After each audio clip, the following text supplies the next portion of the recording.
Continuamos con el repaso a la lección 2 dedicada a plasticidad. Lo habíamos dejado aquí, en un punto en el cual vamos a distinguir entre monocristales, que es algo de laboratorio o teórico, y con lo que hemos explicado algunas de las cuestiones de esta lección, y policristales, que son lo que son en realidad las aleaciones con las que trabajamos en ingeniería. En primer lugar, vamos a interpretar el límite elástico en un policristal. Y la forma en la que muchas veces se produce. Si nosotros tenemos un material policristalino, que es lo que quiere decir es que está formado por muchos cristales, muchos granos, cada uno de los cuales tiene una orientación determinada de la estructura cristalina, si sometemos a un material policristalino a un determinado esfuerzo exterior, primero se van a poner en movimiento aquellas dislocaciones que estén más favorablemente orientadas. Un ejemplo lo tenéis aquí, en la figura inferior de la izquierda, en la cual tenemos un esfuerzo exterior en el material que va a hacer que, lógicamente, primero se pongan en movimiento las dislocaciones del cristal 1, porque están orientadas de la forma más eficiente. Son las que más fácil tienen ponerse en movimiento a partir de un esfuerzo como este de aquí. Claro, para poner en movimiento las dislocaciones del cristal 2, que no está tan favorablemente orientado, vamos a tener que aumentar el valor de tau. Y lo mismo para las dislocaciones del cristal 3. Eso como consecuencia genera curvas macroscópicas como las que veis aquí. Primero tenemos en el material un comportamiento elástico lineal, estamos separando a los átomos de su posición de equilibrio, pero llega un momento, que estaría por aquí, en el cual llegamos al límite elástico, tensión por encima de la cual comienzan a movilizarse las dislocaciones, pero no se movilizan todas a la vez. Primero se movilizan las del grano 1, después las del 2, después las del 3. Aquí estaríamos en una situación en la que están ya todas movilizadas. Como consecuencia, para un determinado incremento de tau tenemos, como ya se van movilizando más y más dislocaciones, pues tenemos mayor deformación plástica y la curva va tumbándose. También en los policristales observan otra serie de fenómenos. Uno de ellos, por ejemplo, es la existencia a veces, por ejemplo en aceros con impurezas de nitrógeno y carbono, de un límite elástico superior y otro límite elástico inferior, como veis aquí en la figura. Tendríamos en el punto A un límite elástico superior y aquí, entre B y C, un límite elástico inferior. Bueno, pues esto está asociado a lo que se denominan atmósferas de Cottrell. Bajo la dislocación, aquí tenéis una dislocación, bajo la dislocación, si hay átomos de carbono y nitrógeno, estos átomos van a tender a colocarse aquí y van a ofrecer una resistencia extra a que la dislocación se ponga en movimiento. Como consecuencia, tenemos ese límite elástico superior. Una vez que la dislocación se libera de esa atmósfera de Cottrell, para que siga en movimiento no vamos a necesitar ese límite elástico superior, sino un valor algo inferior, que sería el límite elástico inferior. Luego tenemos explicado la existencia de este pico aquí, y ahora quedaría explicar por qué se forma el escalón de excedencia en algunos materiales. Y esto es debido a la formación de bandas de Luders. Aquí tienes una probeta real. En determinados materiales, depende de la estructura cristalina, también depende de la geometría de la propia probeta de tracción, aparte de las propiedades de plasticidad del material. En determinados materiales, la plastificación no se produce, no se produce en todo el fuste del material a la vez, sino que comienza generalmente en los extremos, como veis aquí y aquí, y se va produciendo bandas de plastificación de fuera hacia adentro, como veis aquí. Esto es el sombreado, el material plastificado, lo que está en blanco es material no plastificado. Entonces va yendo de los extremos hacia el centro. Y eso se produce a tensión constante. Lo que pasa es que la plastificación, insisto, no se produce en todo el material a la vez, sino de puntos en los que es más fácil que se inicie hacia el centro. La componente macro es la formación del escalón de excedencia. Llegado a este punto, ya todo el fuste está plastificado, las bandas de plastificación han alcanzado a todo el material y comienza ya el endurecimiento por precipitación. Bien, siguiente punto, mecanismos de endurecimiento. nosotros ya entendemos por qué hay plastificación en el material y sabemos que eso es debido a la existencia de dislocaciones que entran en movimiento. ¿Qué ocurre si nosotros dificultamos ese movimiento? Lo que ocurre es que el material, para plastificar, va a necesitar mayores niveles tensionales. Es decir, vamos a poder incrementar la resistencia del material o endurecerlo. Los mecanismos de endurecimiento principales son los que veis aquí, que tenéis más o menos que conocer. Serían endurecimiento por solución sólida, endurecimiento por precipitación, endurecimiento por deformación plástica y endurecimiento por refinamiento de grano. Los vamos a ir viendo todos brevemente. En general, con respecto a los 4 mecanismos, lo que tenemos es que, insisto, dificultar el movimiento de las dislocaciones. Y esas dislocaciones se encuentran con 2 contribuciones a la resistencia, a su movimiento. Primero, la resistencia intrínseca del cristal, es decir, a que la dislocación se mueva, la resistencia que pone el cristal a que la dislocación se mueva, sin tener en cuenta la presencia de defectos. Es decir, la resistencia que tendría a mover, la resistencia que se opone al movimiento de la dislocación, supuesta una estructura cristalina sin defectos. Pero además sabemos que hay defectos, con lo cual a esa resistencia intrínseca inicial hay que añadirle la resistencia adicional que genera la presencia de defectos. Entonces, endurecimiento por solución sólida. ¿En qué consiste? Consiste en introducir átomos de una especie diferente a la principal en la red cristalina. Eso se puede hacer de forma sustitucional, como aquí, en este de aquí y en este de aquí, en el cual esa especie ajena ocupa un espacio de la red cristalina, un nodo de la red cristalina, o se puede hacer de forma intersticial, como ocurriría aquí. No está ocupando un nodo de la red cristalina, sino que ocupa un hueco.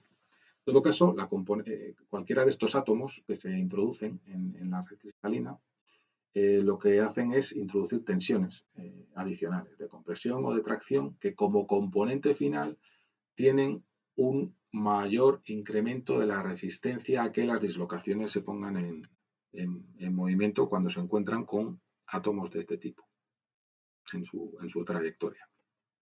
Aquí tenéis ejemplos.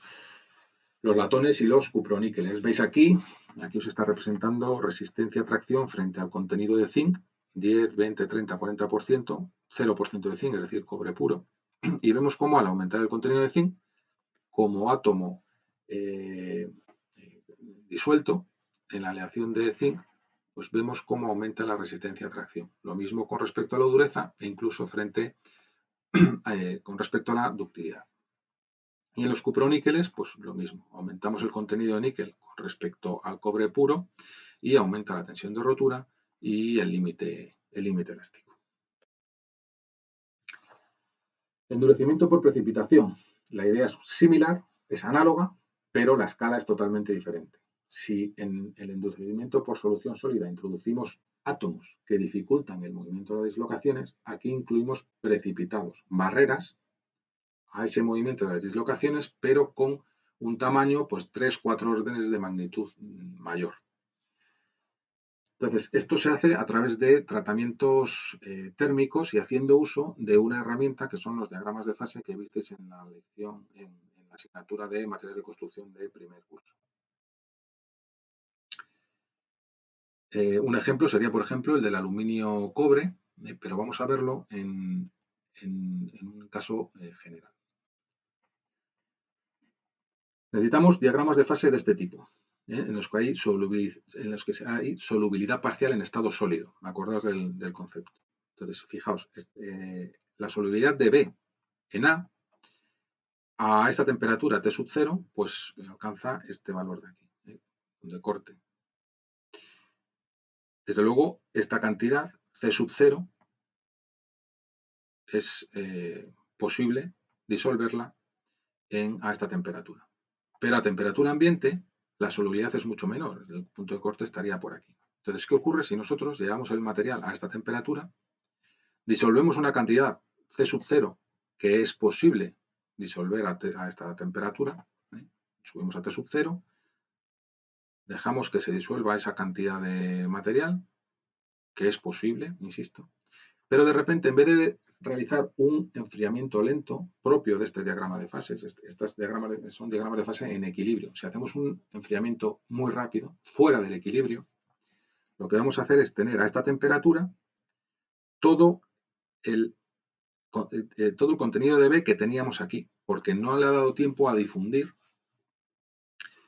no ha habido tiempo a que se produzcan fenómenos de difusión en equilibrio, y por lo tanto vamos a tener el contenido de B disuelto aquí, le vamos a tener aquí abajo, es decir, vamos a tener una solución sobresaturada. Ocurre que esta solución sobresaturada la llevamos a una temperatura T2 para que puedan producirse fenómenos de difusión, y ese exceso de B que tiene el material con respecto a la situación de equilibrio, ese B de más lo expulsa en forma de precipitados ricos en B, que son los que van a dificultar el movimiento de las dislocaciones. Lo vais a ver aquí.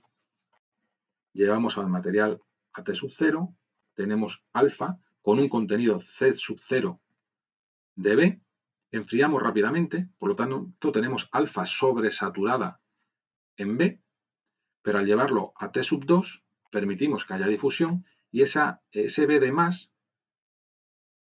se expulsa formando precipitados, en este caso llama beta, ricos en B.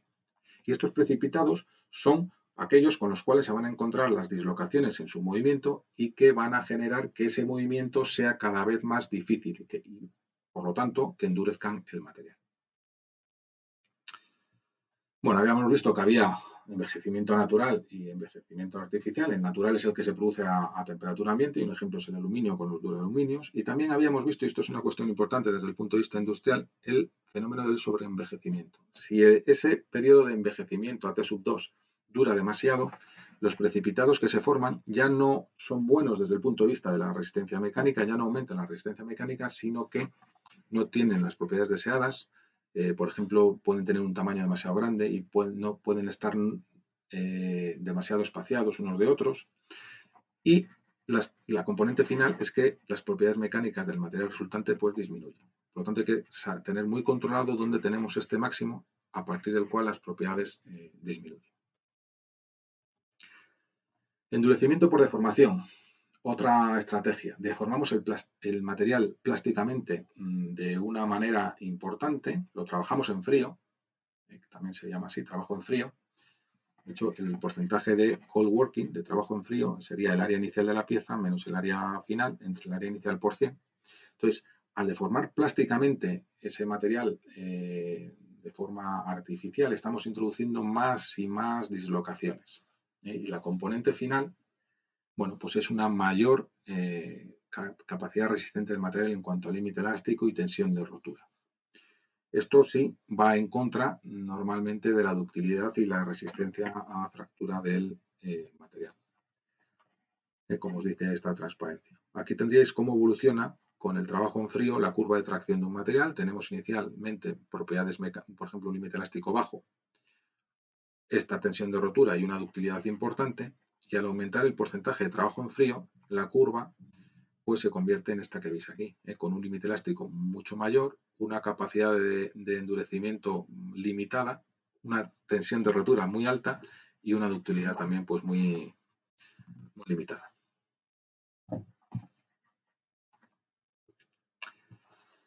Y última estrategia, endurecimiento por refinamiento de grano. Aquí tenéis un grano, el borde de grano y el grano adyacente. Entonces, si tenemos una dislocación que se va moviendo por este plano de deslizamiento y se encuentra con el borde de grano, para seguir deslizando por este otro plano de deslizamiento tiene que cambiar su trayectoria. Esto, en definitiva, se traduce en que requiere aumentar el nivel tensional para que la dislocación siga moviéndose. Por tanto, conseguimos que el material endurezca. Hay relaciones, como esta que veis aquí, la relación de Hall-Petch, que nos da el valor del límite elástico del material en función del tamaño de grano. ¿Cómo controlamos el tamaño de grano? Pues generalmente a través de tratamientos térmicos adecuados y controlando también la velocidad de solidificación del material. Es importante advertir aquí que si nosotros reducimos el tamaño de grano, no solo estamos mejorando las propiedades a tracción del material, sino que esto va a favor también de las propiedades a fractura, cosa que no ocurría con otras estrategias como la deformación en frío, el trabajo en frío. Lo que sí iría en contra es, por ejemplo, en contra de la resistencia a fluencia propia de la lección 3, que tenéis también subida en un vídeo. Y para finalizar este tercer vídeo de la lección, y antes de pasar a las ideas fuerza o los conceptos fundamentales, repasamos lo que eran los criterios de plasticidad. Los criterios de plasticidad son criterios que nos determinan cuándo el material plastifica y agota, por tanto, su resistencia. Vamos a suponer materiales con comportamiento elástico perfecto, es decir, llegan al límite elástico y después se mantienen horizontales. Si estamos en una solidifikación uniaxial, es muy sencillo. El material plastifica cuando la tensión de tracción que aplicamos iguala al límite elástico. Pero la realidad de la ingeniería puede ser mucho más compleja y podemos tener componentes estructurales sometidos a estados tensionales mucho más complejos, en los cuales hay que trabajar, acordaos, con el tensor de tensiones que veíamos en la lección 1. Ese tensor de tensiones le podíamos diagonalizar, obtener los autovalores que, físicamente hablando, son las tensiones principales. Entonces, los criterios de plasticidad lo que nos proporcionan es una formulación en función de esas tensiones principales con la que comparar el límite elástico. Y en ingeniería civil los más importantes son Tresca y von Mises. Tresca lo que hace es comparar el máximo cortante con la resistencia cortante del material, que matemáticamente al final es comparar sigma 1 menos sigma 3 con sigma i. Realmente los dos irían divididos entre 2, pero bueno, por simplificar, sigma 1 menos sigma 3 igual a sigma i. Y von Mises, que es un criterio energético, pues utiliza esta formulación un poco más compleja para comparar con el límite elástico. Cuando se cumplen esas igualdades, pues el material suponemos que ha plastificado. No son los únicos criterios de plastificación, pero sí los que vamos a usar en esta asignatura por su importancia en el análisis de los metales. Hay otros criterios de otros campos de la ingeniería, como por ejemplo el criterio de Rankine, etc. Hay muchos. Nosotros nos quedamos con estos. Visteis también la representación gráfica de cada uno de ellos y que el criterio de Tresca es más conservador que el de von Mises, es ligeramente más conservador. Hay determinados puntos en los que coinciden, pero en general Tresca pues, es más conservador. Y von Mises pues, funciona muy bien en metales. En todo caso, ya tenéis ejercicios en los que aplicaréis los criterios de plastificación en componentes estructurales. Y bien, lo vamos a dejar aquí. A continuación irá un último vídeo ya más cortito con las ideas fundamentales de esta lección. Un saludo.